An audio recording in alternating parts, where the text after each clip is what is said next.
Bonjour, voyons donc pourquoi et pour quelles raisons les propriétaires peuvent vendre ou simplement se débarrasser d'une Audi TT d'occasion. L'Audi TT de génération 8N a été produite de 1998 à 2006. En 2003, la voiture a été mise à jour. La cylindrée du moteur était de 1,8 litres et la puissance variait de 150 à 225 chevaux. Le moteur de 150 chevaux était équipé uniquement d'une transmission manuelle. Et le moteur puissant haut de gamme pourrait également fonctionner avec une transmission automatique à 6 vitesses. La transmission intégrale Quattro était disponible dans les niveaux de finition maximum. Après un restylage en 2003, le moteur 1.8 était disponible avec 163, 190 ou 240 chevaux. Le moteur fonctionnait avec une transmission manuelle à 5 ou 6 vitesses ou une transmission automatique à 6 vitesses. La transmission intégrale était disponible en version 190 et 240 chevaux. Après la mise à jour, un autre moteur V6 de 3,2 litres développant 225 chevaux est apparu. Avec cela fonctionnaient 6 transmissions manuelles ou robots. Le moteur haut de gamme n'a qu'une transmission intégrale. La première génération de 8 Newton était produite en carrosserie coupé ou cabriolet roadster. Mais très peu de voitures à toit ouvert ont été vendues dans notre pays, il n'y en a donc quasiment pas sur le marché secondaire. L'intérieur est réalisé dans un style sportif avec une abondance d'aluminium et de chrome. Patins de pédale, levier de vitesse, bordure de boutons, levier et déflecteur d'air. Siège sport avec support latéral. La rangée de sièges arrière peut difficilement être qualifiée de complète. Cette voiture n'est pas conçue pour charger toute votre famille et vos amis. Le coffre ne dispose pas non plus de gros volume. Il sera possible d'y placer quelque chose si vous rabattez les sièges arrière. Il vous faudra donc choisir, placer les sacs à l'arrière ou les personnes.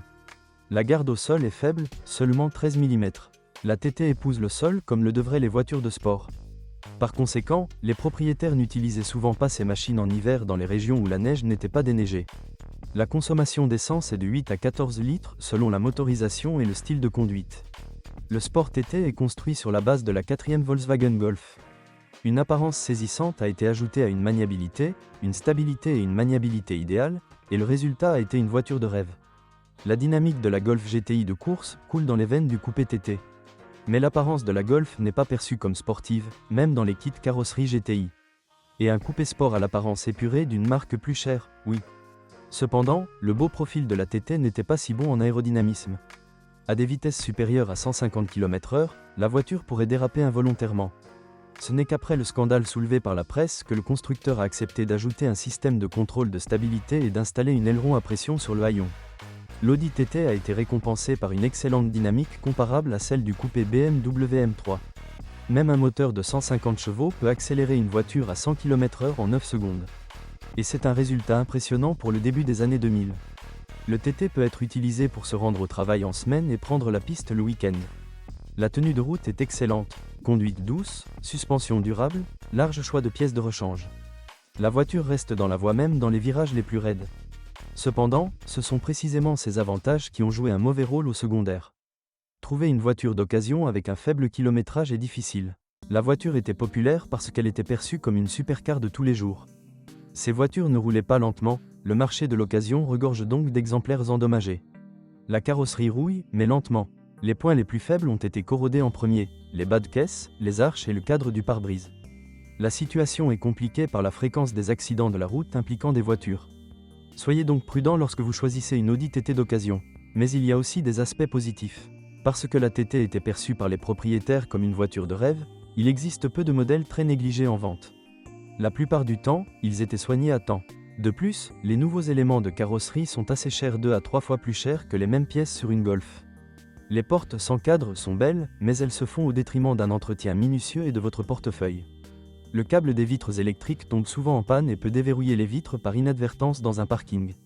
Les joints de porte sont restaurés dans le style d'une ferme collective, à la manière des voitures russes, à l'aide de tubes et de rubans isolants. Les voitures d'avant restylage souffrent de panne de serrure de porte. Parfois elles ne s'ouvrent pas, parfois elles ne se ferment pas. L'intérieur est garni de cuir. Sur des trajets de plus de 200 000 km, le volant semble visiblement usé et les sièges, en règle générale, ont déjà subi plusieurs rembourrages. Les leviers et les boutons en plastique se brisent à l'intérieur, mais aucune voiture ancienne n'en est épargnée. Une panne grave et courante à l'intérieur de l'habitacle à laquelle vous devez prêter attention est la puce du tableau de bord. Il se casse à cause d'une erreur du fabricant et n'a rien à voir avec les conditions de fonctionnement. En raison de cette erreur, le moteur peut même ne pas démarrer si l'erreur d'antidémarrage n'est pas réinitialisée. Les propriétaires de TT n'ont généralement aucune plainte concernant l'électronique. La plupart parcourent des centaines de milliers de kilomètres sans problème. Le système de freinage fonctionne efficacement, pendant longtemps et ne surprend pas par des pannes inattendues. La suspension du TT est rigide et inconfortable de manière sportive, mais solide. C'est un moins pour le confort, mais un plus pour le portefeuille. Les transmissions ne posent pas de problème, mais il y a quand même des choses qui peuvent casser.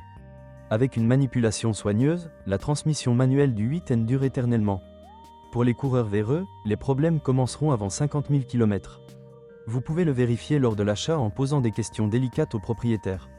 Les voitures automatiques sont moins courantes sur le marché, mais elles sont également fiables, si l'on n'oublie pas de changer l'huile de la boîte de vitesse tous les 40 000 km. Les moteurs Audi TT ont également eu de la chance. Les moteurs survivent sans panne grave pendant toute la durée d'utilisation.